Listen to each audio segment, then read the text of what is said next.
अस्सलाम वालेकुम दोस्तों, उम्मीद करता हूँ आप सब ठीक होंगे और अपना ख्याल रख रहे होंगे। एक नई वीडियो के साथ लर्न विद अमर पर एक बार फिर से खुशामदीद। सबसे पहले तो लेट वीडियो पोस्टिंग के ऊपर बहुत बहुत माजरत, और उसके बाद आज हम जिस टॉपिक के ऊपर बात करेंगे उसे डिस्कस करते हैं। दोस्तों, ये वीडियो मैं काफ़ी टाइम बाद पोस्ट कर रहा हूँ। ये मैंने बहुत पहले पोस्ट करनी थी और सही टाइम पर वीडियो बना नहीं सका, पर खैर मालूमात देने और अच्छी बात करने का कोई ख़ास वक्त नहीं होता, वो आप किसी भी वक्त दे सकते हो। तो आज हम बात करेंगे फेमिनिज़म पर कि ये क्या है, क्यों है, कैसे है, इसका असल मकसद, इसकी तारीख़ और हमारा माशरा इसे कैसे समझता है और इसका अच्छा बुरा क्या असर हम पर पड़ रहा है। तो सबसे पहले शुरुआत करते हैं रिलीजियस पॉइंट ऑफ व्यू से। दोस्तों, मेरी राय में मेरा मज़हब इस्लाम एक फ़ेमिनिस्ट रिलीजन है, क्योंकि ख़वातीन के वो हुकूक जैसे कि सियासी, माशरती, माशी, तालीमी, बुनियादी, इनफरादी और इज्तिमाई हुकूक जो कभी किसी मज़हब ने अपनी ख़वातीन पैरोकारों को नहीं दिए, वो इस्लाम ने दिए। इसकी दलील ये भी है कि अल्लाह ताला ने ख़वातीन के हुकूक पर एक पूरी सूरत नाजिल फरमाई जिससे औरत के मर्तबे का अंदाज़ा लगाया जा सकता है। So being a follower of a feminist religion, I would say कि मैं ट्रू फेमिनिज़म को सपोर्ट करता हूँ, जो हुकूक के नाम पर ब्रेन वॉशिंग नहीं बल्कि ख़वातीन के हक़ के लिए आवाज़ का नाम है। तो शुरू करते हैं इस सवाल से कि फ़ेमिनिज़म क्या है। फ़ेमिनिज़म की तारीफ़ हम इसके अगराज़ व मकासद से ही करते हैं कि जो औरतों की सियासी, समाजी, माशी और ज़ाती हवाले से भी मर्दों के बराबर होने के लिए जद्दोजहद का नाम है और अपने हुकूक के लिए बात करने का एक प्लेटफॉर्म है। तो सबसे पहले हम फेमिनिज़म की थोड़ी सी हिस्ट्री डिस्कस कर लेते हैं, फिर उसके बाद हम इस टॉपिक पर आएंगे कि पाकिस्तान में फ़ेमिनिज़म के क्या मायने समझे हैं हमारे लोग और उसे किस तरह इस्तेमाल कर रहे हैं। बेसिकली फ़ेमिनिज़म की 4 वेव्स आई हैं अब तक, जिसमें फ़र्स्ट वेव ख़वातीन के वोटिंग के हक़ और सियासी किरदार के लिए थी, जो 19वीं सदी के आखिर में शुरू हुई और 1918 में अमेरिका में कानून साजी के बाद कामयाबी से हमकिनार हुई। 20वीं सदी से कबल जहां औरत को बहुत ही मामूली सा समझा जाता था, वहीं उसे वोट देने का बुनियादी हक़ तक हासिल न था। 1910 में पहली दफ़ा इंटरनेशनल सोशलिस्ट विमेंस कॉन्फ्रेंस ने न्यूयॉर्क में 8 मार्च को ख़वातीन के दिन के तौर पर मनाने का ऐलान किया, जिसे बाद में कम्युनिस्ट, सोशलिस्ट, मर्द और औरतों ने साथ मिलकर हर साल ये दिन मनाया। ये दिन एक मूवमेंट की तरह सामने आया और देखते ही देखते औरतों के हुकूक का ज़ामिन बनता चला गया। जब रूस में बाल्शविक इनकलाब बर्पा हुआ और सोशलिस्ट बरसरे इक़्तिदार हुए, तो इस दिन की ही बदौलत कॉमरेड लेनिन की सरबराही में रूस के आइन ने औरतों को वोट देने और लेने का हक़ फराहम किया, और ये गालिबन 1918 की बात है। और इसी के 10 साल बाद यानी 1928 में बरतानिया में यही इस्लाहात थोड़े अलग रूल्स के साथ नाफिज किए गए, जिनके मुताबिक अगर औरत की उम्र 30 साल से ऊपर हो और उसकी मिल्कियत में कुछ हो तो वो वोट डाल सकती है। और उसके बाद 1975 में यूनाइटेड नेशन ने 8 मार्च को औरतों का आलमी दिन मनाने का ऐलान कर दिया। इसके बाद आई सेकेंड वेव, जो 1960s की दहाई में आई। दूसरी जंग अज़ीम के बाद ये वेव शुरू हुई और 1980 की दहाई में इख्तिताम पजीर हुई। इसमें मुलाजमत की जगह पर जिनसी तफरीक, जिन्स की बुनियाद पर इस्तेहसाल और बच्चों की पैदाइश से मुताल्लिक हुकूक, खुसूसन अबॉर्शन के हक़ की खातिर तहरीक चलाई गई। वैसे तो एक बहुत मशहूर बात की जाती है कि औरतों को भी तालीम व तरबियत देनी चाहिए, क्योंकि कौमों की तरबियत में औरतों का बहुत बड़ा अमल दखल होता है, और दौरे हाजिर में शायद ही कोई ऐसा शख्स होगा जो इस बात पर मुत्तफ़िक ना हो। इस टॉपिक पर सबसे पहली दफ़ा 1792 में मैरी वॉल्स्टनक्राफ्ट ने अपनी किताब वेंडिकेशन द राइट्स ऑफ वुमेन में तफसील में कुछ इस तरीके से बात लिखी कि औरतों को महज सजावट या ज़रूरत की चीज़ ना समझा जाए जिसे शादी ब्याह में इस्तेमाल किया जाता है, और ये कि बहैसियत इंसान जो हुकूक मर्दों को हासिल हैं वो औरतों को भी हासिल होने चाहिए, और ये कि औरतों को मर्दों की मिल्कियत नहीं बल्कि साथी समझा जाए। थर्ड वेव जब आई, उस वक्त 1990s का टाइम चल रहा था, जो कि तकरीबन 2010 तक चली।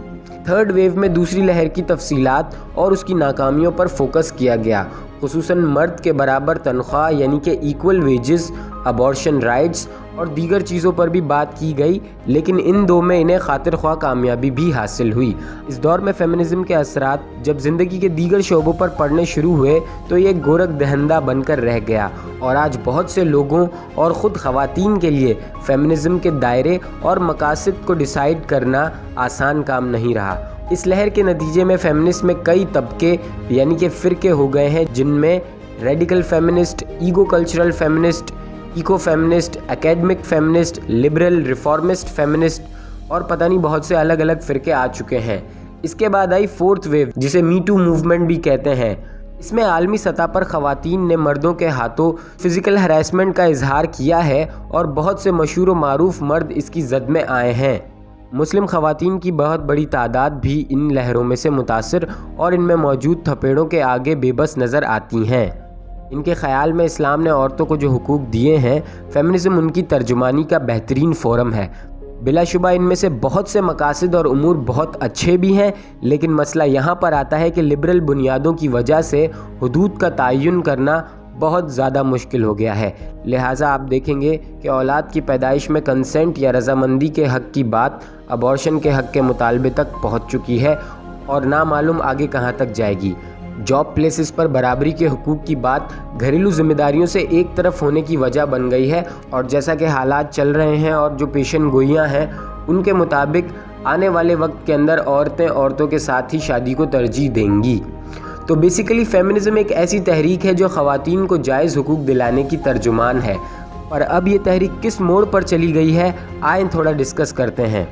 गुज़िश्ता सदी में तरह तरह के फेमिनिज़म नज़रियात वजूद में आए, जिनमें से कोई कम तो कोई ज़्यादा असर रखता था। इनमें से कुछ तो इंतहा पसंदाना अंदाज में सामने आए कि जिनमें मर्दों से नफ़रत का वाज़े अंसर मौजूद था। इन फेमिनिस्ट ने यह भी कहा कि शादी तो करनी ही नहीं चाहिए, ये वो चीज़ है जिससे औरत मर्दों के मुकाबले में कमज़ोर होकर मिल्कियत बन जाती है। और वो ये भी कहती हैं कि औरत की जगह ऐसी टेक्नोलॉजी मुतारिफ़ होनी चाहिए जो औरत की एम्ब्रियो यानी कि ओवरी के जैसे काम करे, क्योंकि उनका ये मानना है कि प्रेगनेंसी के दौरान औरत कमज़ोर हो जाती है और मर्दों को उन पर धौंस जमाने का मौका मिलता है। और ऐसे नज़रियात भी देखने को मिलते हैं जो ये कहते हैं कि फेमिनिज़म तो कोई नज़रिया ही नहीं है और औरत भी दो तबकों में बढ़ती है, यानी कि अमीर और गरीब। वो पद्रशाही निज़ाम यानी कि औरत की मिल्कियत के सख्त खिलाफ थी और समझती थी कि असल बीमारी सरमायादाराना निज़ाम है। और जो पॉजिटिव लोग थे उन्होंने ये कहा कि हमें अपने मर्दों के साथ मिल के इस सरमायादाराना निज़ाम से छुटकारा हासिल करना चाहिए। और ये औरतें सोशलिस्ट और कम्युनिस्ट ही थीं। इस ज़मन में जहाँ फेमिनिज़म ने औरतों के लिए नुमाया कामयाबियाँ हासिल की, वहीं ये फेमिनिस्ट रास्ता भटक कर कॉरपोरेट फेमिनिज़म भी बन गई, जो औरतों के सियासी, समाजी, माशी और ज़ाती हुकूक के लिए जद्दोजहद के बजाय मर्द मुखालिफ तहरीक बनकर रह गई। इसमें भी कोई दो राय नहीं कि सरमायादाराना निज़ाम में भी औरत इस्तेसाली जबर का सबसे ज़्यादा शिकार रही है। अब अगर हम फेमिनिज़म को पाकिस्तान और ख़ुसूसन बलूचिस्तान में देखें तो हम ये कहने पर हक़ बजानिब हुई होंगे कि ये फेमिनिज़म का नेगेटिव चेहरा ही है।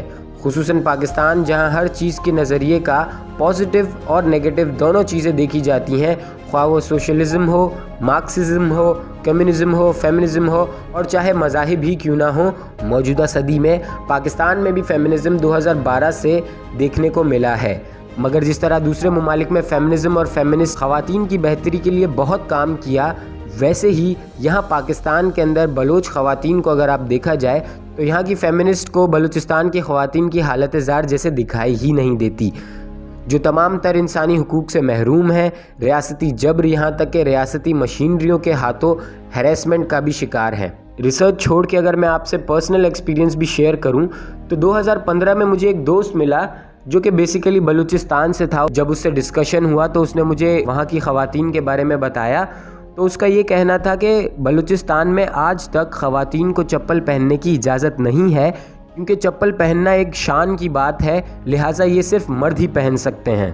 पिछले चंद सालों में आपने औरत मार्च के नाम पर बहुत सी फेमिनिस्ट को रोडों पर रैलीज़ लगाते हुए देखा, जिन्होंने बहुत अच्छे भी और बहुत अजीब व गरीब भी साइन बोर्ड्स के ऊपर अपनी क्रिएटिविटी दिखाई, अपनी आवाज़ आगे बढ़ाने की कोशिश की, अपना एहतजाज रिकॉर्ड करवाया, जिसके कुछ फ़ायदे भी हुए, बहुत सारे नुकसान भी हुए, बहुत सारे लोगों की ब्रेन वॉशिंग भी हुई।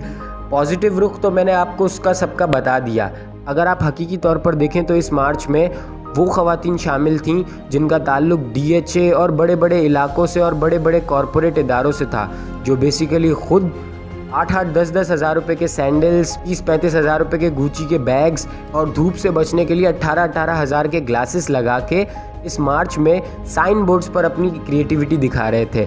और अगर आप इन्हीं लेडीज़ से कहें कि यार आप ऐसा करो, आप कराची के गिरदोनवा में या इवन बलूचिस्तान में या कहीं पे भी बहुत सारे विलेजेस में ऐसी बहुत सी ख़वातीन हैं जिनकी हालत बहुत ज़्यादा ख़राब है, जिन्हें बुनियादी हुकूक भी नहीं दिए जाते। अगर आप उनसे कहें कि आप जाके इनके लिए कोई एजुकेशन का बंदोबस्त कर दें, कोई स्कूल खुलवा दें, किसी बच्ची की एजुकेशन स्पॉन्सर कर दें, क्योंकि इंटीरियर में जितना टैलेंट है इसका आपको अच्छे से अंदाज़ा है। अगर आप इवन कुछ ना भी कहें तो अगर इनसे कहें कि कोई टैलेंटेड बच्चे या बच्ची को जॉब के लिए हेल्प कर दें, किसी की शादी करवा दें, तो इन्हें सांप सा सूंघ जाता है। इनका सारा जोश और जज्बा सिर्फ़ और सिर्फ अजीब व गरीब और बेकार से साइन बोर्ड्स बना के दिखाने में है। और साथ ही इस साल तो नई नई चीज़ भी एक सामने आई, और वो ये आई थी कि पाकिस्तान में होमोसेक्सुअलिटी को सपोर्ट करने वाले भी कुछ उल्लू के पट्टे पैदा हो गए।